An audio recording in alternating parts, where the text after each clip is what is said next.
Hello વિદ્યાર્થી મિત્રો, welcome to શાહની એજ્યુકેશન। તો આ વિડીયોમાં આપણે ધોરણ 4 પર્યાવરણ તેનો એકમ છે 24 મસાલેદાર કોયડા તેના વિશે જોઈશું। તો ચલો વિડીયોને સ્ટાર્ટ કરીએ। તો અહીં આપણને આપેલું છે પ્રકરણ 24 મસાલેદાર કોયડા। તો આપણને અહીંયા કોયડા આપેલા છે અને તેના જવાબ આપણે અહીંયા સામે લખવાના છે।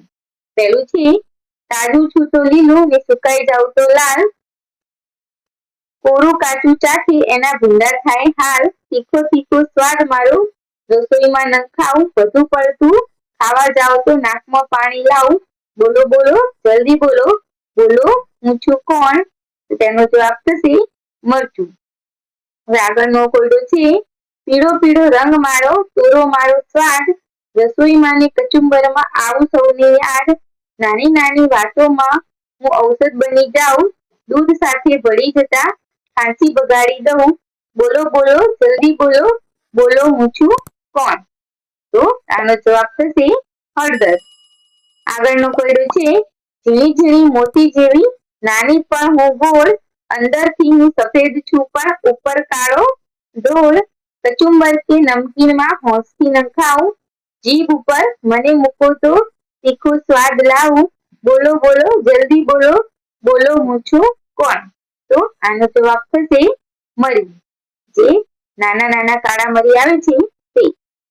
આગળનો કોયડો છે પાતળું ને નાનું છું, કાળું ને ગોરું છું, તેલ ઘીમાં તળાવ છું, દહીં છાશમાં ન ખાઉં છું, રસોઈમાં હું ભરું છું ને સુગંધિત બનાવું છું, પાવડર કે આખે આખું ઉપયોગમાં આવું છું, બોલો બોલો જલ્દી બોલો, બોલો હું છું કોણ? તો આનો જવાબ થશે જીરું।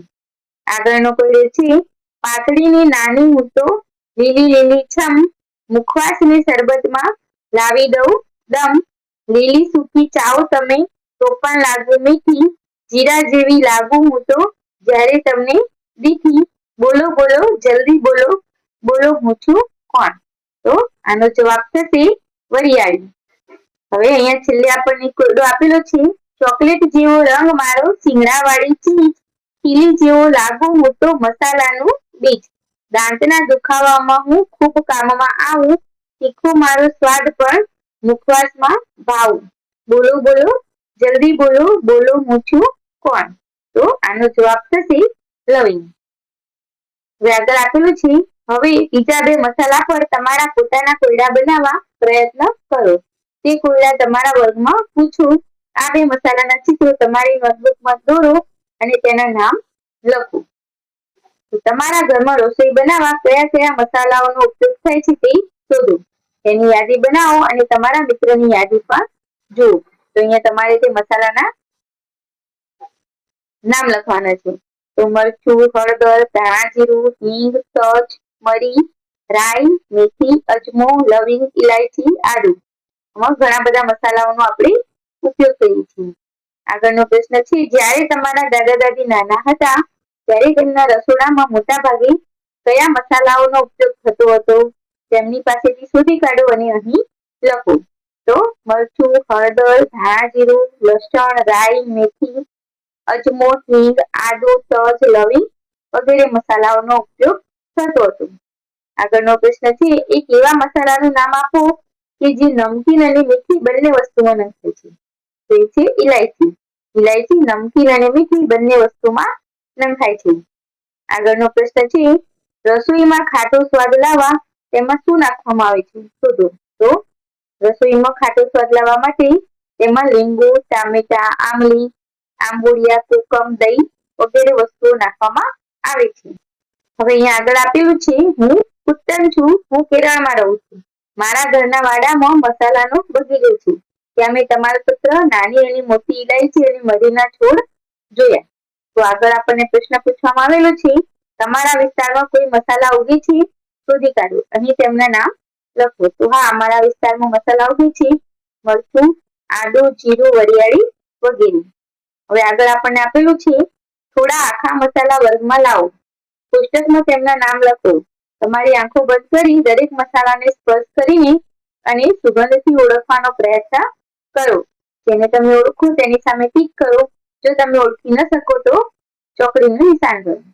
હવે આગળ છે પહેલું મરચું, સુગંધ સ્પર્શ તો તીખ, બીજું છે આદુ સુગંધ સ્પર્શ તો તીખ, ત્રીજું છે લસણ તો સુગંધ અને સ્પર્શ બંનેમાં તીખ, ચોથું છે હળદર તો સુગંધ અને સ્પર્શ બંનેમાં તીખ, અને છેલ્લે પાંચમું છે લવિંગ તો તેમાં પણ સુગંધ અને સ્પર્શ બંનેમાં તીખ. તો આ બધા મસાલાને આપણે સુગંધ અને સ્પર્શથી ઓળખી શકીએ છીએ.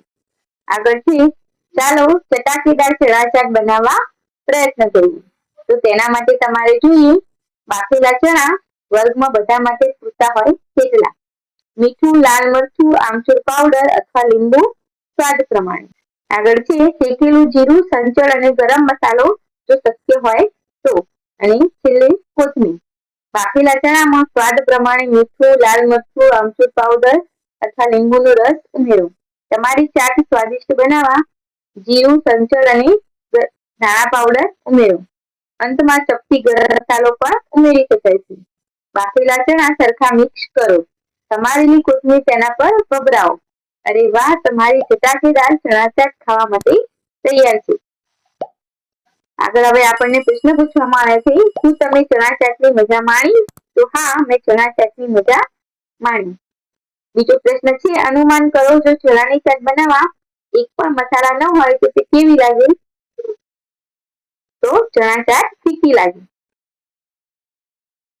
આગળ છે અલગ અલગ પ્રકારની ચાટ બનાવતા શીખો અને તે બનાવી વર્ગમાં તમારા મિત્રો સાથે તેની મજા માણો. પછી છેલ્લે અહીંયા આપણને આપેલું છે વસ્તુ ઓછી કે વધારે ચટાકેદાર છે તે તમારી જીભ પર કેવી રીતે અનુભવ થાય છે? તો ચટાકેદાર વધારે હોય તો જીભ પર તીખું અને ચટપટું વધુ લાગે છે, અને જો ઓછી ચટાકેદાર હોય તો તીખું અને ચટપટું ઓછું લાગે છે. તો અહીંયા આપણે આઈટમ જે 24 છે મસાલેદાર કોયડા અહીંયા પૂરો કરીએ છીએ. તો વિડીયો ગમ્યો હોય તો વિડીયોને લાઈક, શેર અને સબસ્ક્રાઈબ કરવાનું ભૂલતા નહીં.